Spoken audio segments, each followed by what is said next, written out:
ഭൂമിയെ ലക്ഷ്യമാക്കി വരുന്ന ആ വിചിത്ര വസ്തു സത്യമെന്ത്? നമ്മുടെ ഭൂമിയെ ലക്ഷ്യമാക്കി അന്യഗ്രഹ ജീവികളുടെ ഒരു പറക്കും തളിക വന്നുകൊണ്ടിരിക്കുകയാണെന്നും അത് ഒക്ടോബർ നവംബർ മാസങ്ങളിൽ ഭൂമിയെ ആക്രമിക്കുന്നുവെന്നുള്ള വാർത്ത പ്രചരിക്കുന്നുണ്ട്. ഇതിൽ ചില സത്യങ്ങളും ചില നുണകളുമുണ്ട്. അത് എന്തൊക്കെയാണെന്നാണ് ഈ വീഡിയോയിലൂടെ നമ്മൾ നോക്കാൻ പോകുന്നത്. ഭൂമിയിലുള്ള നമ്മളെല്ലാവരും ഒരേ കുടുംബത്തിൽപ്പെട്ടവരാണ്. അതാണ് സൗരയുദ്ധം അഥവാ സോളാർ ഫാമിലി. നമ്മുടെ സൗരയുദ്ധത്തെ പോലെ തന്നെ ഒരു സൂര്യനും അതിനെ ചുറ്റുന്ന ഭൂമിയും ഉൾപ്പെടെയുള്ള ഗ്രഹങ്ങളുള്ള കോടിക്കണക്കിന് സൗരയുദ്ധങ്ങൾ ഈ പ്രപഞ്ചത്തിലുണ്ട്. നമ്മുടെ സൗരയുദ്ധത്തിന് പുറത്തുള്ള മറ്റൊരു സൗരയുദ്ധത്തിൽ നിന്നും വരുന്ന ഒരു വസ്തുവിനെയാണ് നമ്മൾ ഇന്റർസ്റ്റെല്ലാർ ഒബ്ജക്റ്റ് എന്ന് വിളിക്കുന്നത്. ചിലിയിലുള്ള അറ്റ്ലസ് ടെലിസ്കോപ്പ് ഓരോ രാത്രിയും ആകാശത്തിന്റെ ഏകദേശം 800 ഫോട്ടോകൾ എടുക്കാറുണ്ട്. ഇത് അതിന്റെ ദൈനംദിന ജോലിയാണ്. അതുപോലെ കഴിഞ്ഞ ജൂലൈ 1-ാം തീയതി ഏകദേശം 2 ലക്ഷം കിലോമീറ്റർ വേഗതയിൽ ഭൂമിക്ക് നേരെ ഒരു ഇന്റർസ്റ്റെല്ലാർ ഒബ്ജക്റ്റ് വന്നുകൊണ്ടിരിക്കുന്നതായി അറ്റ്ലസ് ടെലിസ്കോപ്പ് കണ്ടെത്തി. അറ്റ്ലസ് ടെലിസ്കോപ്പ് ആണ് ഇത് കണ്ടെത്തിയത് എന്നതുകൊണ്ട് ഇതിന് 3I അറ്റ്ലസ് എന്ന് പേരിട്ടു. ഇതിനു മുൻപേ ഇത്തരത്തിലുള്ള 2 ഇന്റർസ്റ്റെല്ലാർ വസ്തുക്കൾ ഭൂമിക്ക് സമീപം വന്നിട്ടുണ്ട്. ഒന്ന് 2017 വന്ന ഓമുവ, അതിനുശേഷം 2019 വന്ന ബോറിസോവ്. ഈ 3 എണ്ണത്തിൽ ഇപ്പോൾ കണ്ടെത്തിയ 3I അറ്റ്ലസ് ആണ് വലിപ്പത്തിൽ ഏറ്റവും വലുത്. ഇതിന് ഏകദേശം 24 കിലോമീറ്റർ വിസ്തീർണമുണ്ട്. അതായത് അമേരിക്കയിലെ മാൻഹട്ടൻ നഗരത്തിന്റെ അത്രയും വലിപ്പം. മഞ്ഞ്, കാർബൺ, സിലിക്കേറ്റ് തുടങ്ങിയ വസ്തുക്കൾ ഇതിലുണ്ടെന്ന് കണ്ടെത്തിയിട്ടുണ്ട്. ഇതുവരെ വന്നതിൽ ഏറ്റവും വലുതും വേഗതയേറിയതും ഏറ്റവും തിളക്കമുള്ളതും ഇതാണ്. ഇതൊരു കോമറ്റ് അഥവാ വാൽനക്ഷത്രത്തിൽപ്പെട്ട ഒന്നാണെന്നാണ് പറയപ്പെടുന്നത്. ഇതിൽ എന്താണ് പ്രശ്നം? ഇത് ഭൂമിയിൽ വന്ന് ഇടിക്കുമോ എന്ന് ചോദിച്ചാൽ ഇത് ഭൂമിയിൽ ഇടിക്കില്ല. പക്ഷെ അതിനേക്കാൾ വലിയൊരു കാര്യം ഇതിനെക്കുറിച്ച് പറയപ്പെടുന്നുണ്ട്.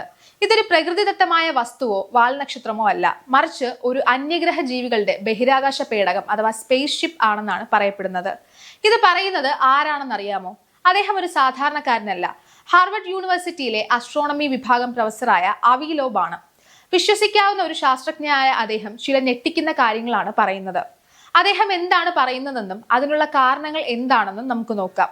നമ്മുടെ അടുത്തേക്ക് വരുന്നത് ഒരു വാൽനക്ഷത്രമല്ല, മറിച്ച് അന്യഗ്രഹ ജീവികളുടെ പേടകമാകാം എന്നാണ് അദ്ദേഹം പറയുന്നത്. ഒക്ടോബർ മാസത്തോടെ ഇത് സൂര്യന് അടുത്ത് വരും. അതിനുശേഷം വ്യാഴം, ചൊവ്വ, വെള്ളി തുടങ്ങിയ ഗ്രഹങ്ങളിലേക്ക് വളരെ അടുത്തുകൂടി കടന്നുപോകും. സൂര്യന് അടുത്തെത്തുമ്പോൾ ഇതിന് വലിയ തിളക്കം ഉണ്ടാകുമെന്നതിനാൽ ഭൂമിയിൽ നിന്ന് നമുക്കിതിനെ കൃത്യമായി നിരീക്ഷിക്കാൻ കഴിയില്ല. ആ സമയത്ത് അവർ മറ്റു ഗ്രഹങ്ങളിൽ നിരീക്ഷണ ഉപകരണങ്ങൾ സ്ഥാപിക്കാൻ സാധ്യതയുണ്ടെന്ന് അദ്ദേഹം സംശയിക്കുന്നു. അദ്ദേഹം ഇതിന് 2 പ്രധാന കാരണങ്ങളാണ് പറയുന്നത്. ഒന്ന്, ഓർബിറ്റ്. ഈ വസ്തു സഞ്ചരിക്കുന്ന പാത അഥവാ ഓർബിറ്റ് വളരെ വിചിത്രമാണ്. ഭൂമിയിൽ നിന്ന് നമുക്ക് കാണാൻ കഴിയാത്ത വിധം കൃത്യമായി ഉൾഗ്രഹങ്ങളെ അഥവാ ഇന്നർ പ്ലാനറ്റ്സിലൂടെ കടന്നു പോകുന്ന രീതിയിലാണ് ഇതിന്റെ സഞ്ചാരം. രണ്ടാമത്തത് വേഗത.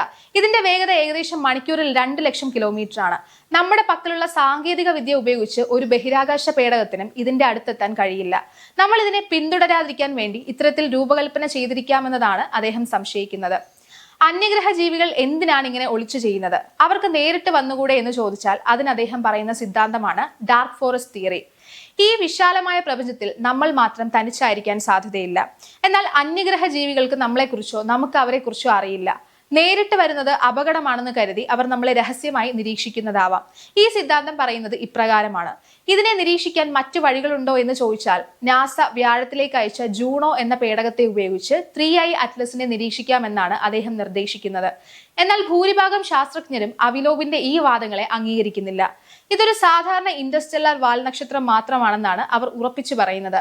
ഓമോവുമ വന്നപ്പോഴും അവിലോബ് ഇതേ സംശയം പ്രകടിപ്പിച്ചിരുന്നു. എങ്കിലും ഒരു കാര്യം ശ്രദ്ധിക്കുക, അവിലോബ് ഇത് ഉറപ്പായും അന്യഗ്രഹ പേടകമാണെന്ന് പറയുന്നില്ല, മറിച്ച് അങ്ങനെയാകാൻ സാധ്യതയുണ്ടെന്ന സംശയം മാത്രമാണ് പ്രകടിപ്പിക്കുന്നത്. നമുക്ക് കാത്തിരുന്ന് കാണാം. നിങ്ങൾക്ക് ഈ വീഡിയോ ഇഷ്ടപ്പെട്ടെങ്കിൽ തീർച്ചയായും ലൈക്ക് ചെയ്യുക, മറ്റുള്ളവരിലേക്ക് ഷെയർ ചെയ്യുക. കൂടുതൽ വീഡിയോസിനായി നമ്മുടെ ചാനൽ സബ്സ്ക്രൈബ് ചെയ്യുക.